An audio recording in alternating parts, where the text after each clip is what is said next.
Hello everyone, good morning, જય શ્રી કૃષ્ણ, જય દ્વારકાધીશ। તો તમને બધાને ખ્યાલ જ છે કે અમે ચાલુ કર્યું છે ચોલી ભારે આપવાનું। તો બસ એ ચોલીને ડિસ્પ્લે કરવા માટે અમે એક ડમીને રેડી કરીએ છીએ, જેમાં અમે સૌપ્રથમ તો એની જે આઉટફિટ છે તે તેમને સેટ કરી દીધું અને પછી જ્વેલરી સેટ કરી।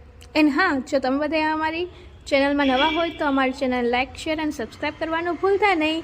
અને પછી અમે એના કપડાં અને જ્વેલરી સેટ કર્યા બાદ અમે એનું ફેસ છે એ સેટ કરી દીધું, કેમ કે ડમીનું ફેસ હતું અલગ, બટ એની ફેસ છે બહુ ઊંચું હતું, હાઇટ બહુ વધારે હતી ડમીની।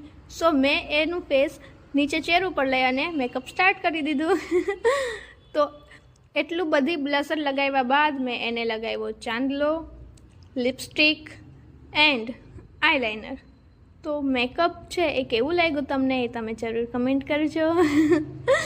કેમ કે એને ગર્લ જેવું લુક આપવાનું હતું, સો અમે ડમીમાં મેકઅપ કરી નાખ્યું। તો બસ અમારું મેકઅપ થઈ ગયું રેડી।